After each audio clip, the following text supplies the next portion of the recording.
اکبر افضل البشر بعد الانبیاء بالتحقیق صدیق اکبر کہتے ہیں کہ میں نے رسول اللہ سے سنا جب تک علی کسی کو جو ہے وہ ٹکٹ نہیں دیں گے، جب تک علی کسی کو سند نہیں دیں گے، اس وقت تک کوئی پل صراط سے سلامتی سے گزر نہیں سکتا.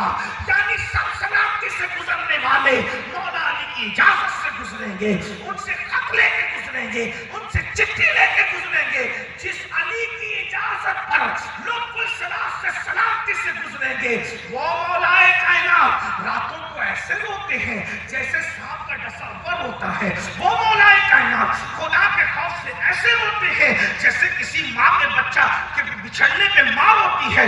بتاؤ، ہم تو پوری رات سوتے پڑے ہیں پھر بھی جنت کے ٹھیکیدار ہیں. میں اپنی گفتگو سمیٹتے ہوئے عرض کروں، جہنم سے اپنے آپ کو بچا لو، خرید لو اپنے آپ کو اللہ سے، اپنے آپ کو اللہ سے خرید لو. اپنے آنسوؤں کے بدلے، اپنی عاجزی کے بدلے، اپنی انکساری کے بدلے، اپنے گر گرانے کے بدلے بچا لو اپنی جان کو. جو جسم اپریل اور مئی کی گرمی برداشت نہ کر سکے، وہ جسم جہنم کی گرمی کیسے برداشت کرے؟ جو کھیت کے بچھو کا ڈنک برداشت نہ کر سکے، وہ جہنم کے بچھو کا ڈنک کیسے برداشت کر سکے؟ اپنے آپ پہ رحم کرو. اللہ کہہ رہے قوا انفسکم واہلیکم نارا. راستے اس کے چل رہے ہو جو جہنم کی، راستہ سیدھا جہنم پہ جا رہا ہے. جس راستے پہ چل رہے، سود کے دھندے، کرانہ دکان کھولیے تو اس میں بھی ملاوٹ ہے، جھوٹ بول کے کاروبار کر رہے ہو، قرضہ لیتے ہو تو دیتے نہیں. گھر کا حال یہ ہے، بیٹیاں تمہاری بے پردہ. بیٹی کے بے پردہ ہونے پر صرف اکیلی بیٹی جہنم میں نہیں جائے گی، باپ بھی جہنم میں جائے گا کہ تو نے تیری بیٹی کو پردے کی تعلیم کیوں دی. ماں بھی جہنم میں جائے گی کہ تو نے تیری بیٹی کو پردے کی تعلیم کیوں دی. بھائی بھی جہنم میں جائے گا کیونکہ تو نے اپنی بہن کو پردے کی.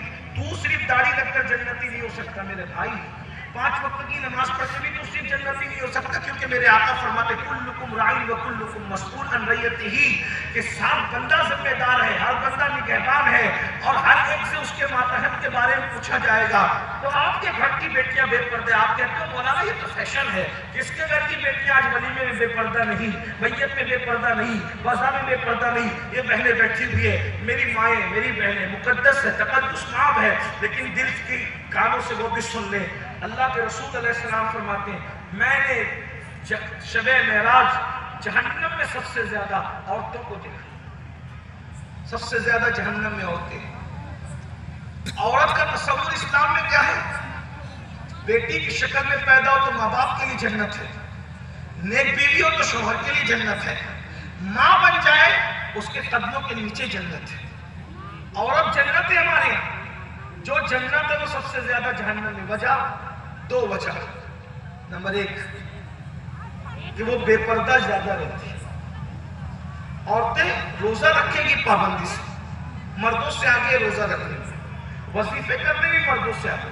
مرد رمضان کا بھی لوگ آ کے رکھتے ہیں، یہ بیچاری 16 سیدوں کا بھی روزہ رکھ لیتی ہے، جو نہ کہ قرآن میں نہ حدیث میں اپنی مرضی سے بنا کے رکھ لیا. 10 بیویوں کا بھی روزہ رکھ لیتی ہے. میں اس پہ کوئی بھی کمنٹ نہیں کر رہا ہوں، یہ ذمہ داری مفتیان کرام جو کیا فتویٰ دیں گے، لیکن ایک بات کہتا ہوں، یعنی 16 سیدوں کا بھی رکھ رہی ہے، 10 بیویوں کا بھی رکھ رہی ہے، بیوی پاک دامن کا بھی روزہ بہت روزہ رکھنے کی شوقین ہے، وظیفے بھی بہت پڑے گی. پنسورہ بھی ہے پرس میں، پنسورہ بھی ہے موبائل کے اندر ڈاؤن لوڈ کیا ہوا، ہیرو کی تصویر بھی، با مسلمان اللہ اللہ با رحمن رام دے، یہ سب کچھ ہے. منصورہ بھی ہے بیگ کے اندر، ہیرو کی تصویر بھی، ہیروئن کی تصویر بھی، موبائل کے اندر بھی ہے. آپ سے پوچھتا ہوں، وظیفے میں آگے، روزے میں آگے، نماز میں پیچھے، اور نماز کے علاوہ پردے میں بہت پیچھے. میں نے بہت نیک لوگوں کے گھر میں بھی ویسا پردہ نہیں دیکھا جیسا پردہ کرنے کا حکم اسلام دیتا ہے، نہیں ہے.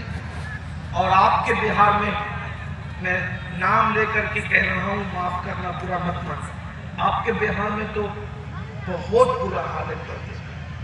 بلکہ گھر میں پیر صاحب چلے جائیں، ساری عورتیں بے پردہ آگے کھڑی ہوتی ہیں، حضرت سر پہ ہاتھ رکھ دو. یہ کون سا طریقہ ہے؟ کیا اسلام ہے؟ پیر صاحب سے بھی آپ بے پردہ نہیں مل سکتے. جب رسول اللہ سے بے پردہ آپ کی ملاقات نہیں ہو سکتی، اب آپ کو میں کون ہستی پیش کروں؟ میں پیروں کی مخالفت کرنے نہیں آیا، میں آپ کو پیغام دوں. میں یہ نہیں کہہ رہا کہ پیر لوگ غلط کرے سے کرے وہ آپ جانے، لیکن آپ سے کہہ رہا ہوں کہ پیر کے سامنے وہ آپ کا روحانی باپ ہے، اور روحانی باپ کو یا کیسا ہی کچھ ہو، جب رسول اللہ سے بڑا کوئی روحانی باپ ہوگا؟